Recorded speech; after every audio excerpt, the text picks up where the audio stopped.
finally, at long last, we are getting readable alpha builds for Shadowlands. There's new lore, new models, new armor sets, and probably most importantly, the long-awaited additions to character customization. And of course, as with all things, people are mad.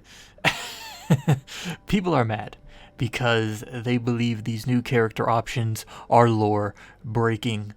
So I'm here to tell you whether you believe this or not, and this is coming from a stickler for lore accuracy, that these options definitely do not break the lore at all in any regard. But there are many who will still not agree with me. They don't care about my word, which is perfectly fine. So I think the best way to look at this is with a veil of honesty.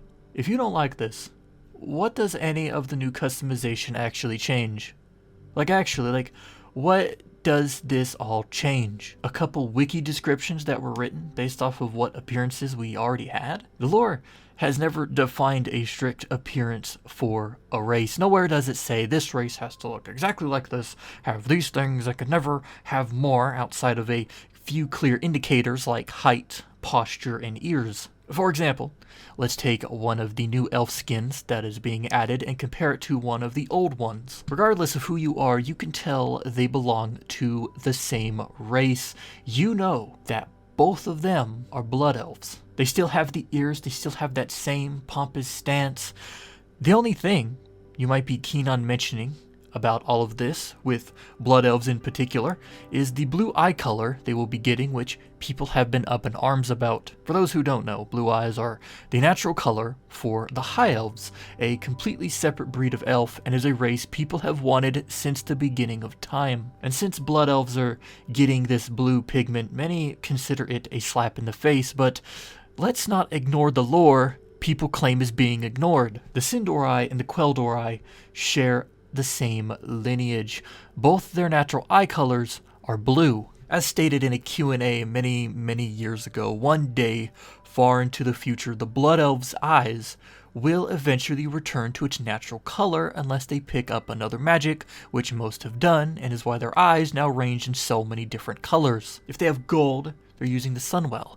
If they have red, they're probably using some sort of blood magic.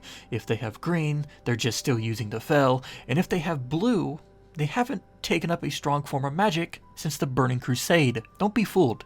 Them having blue eyes does not mean the High Elves are now suddenly with the Horde. Nothing has changed. This doesn't break the lore because it's established lore. And so I ask, how can you break something that's been long established? Something that's actually lore breaking, if you want an example, is giving the Alliance orcs as a playable race, even though the orcs hate the Alliance and everything they stand for. Something lore breaking is deciding, okay, gnomes are 6 feet tall now.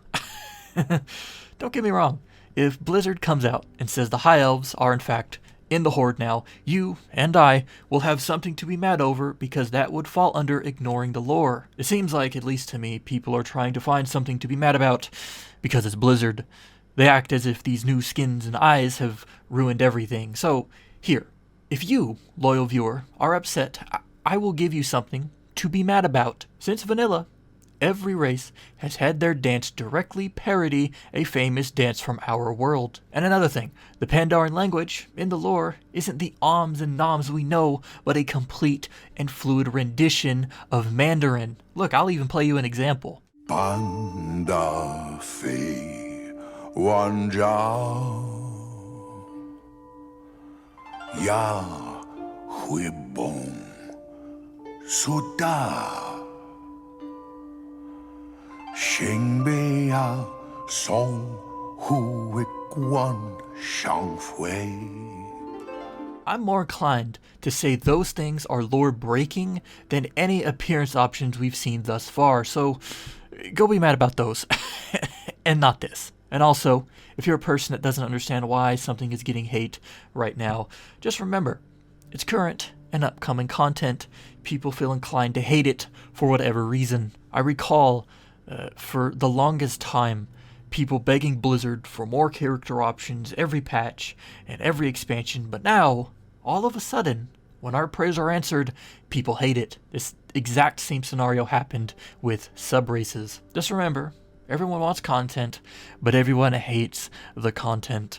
I kid you not. I've already seen posts about Shadowlands being the worst expansion to date. Oh, not that they think it's going to be, but that it already is.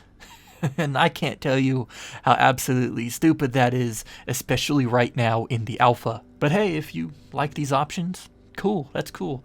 If you don't, you should probably go reevaluate your priorities and actually read the lore before you say something is lore breaking. If you have any questions, comments, or concerns regarding this video, Warcraft, or its lore, you can leave them in the comment section down below, and I'll be sure to read each and every one of them. Thanks for watching.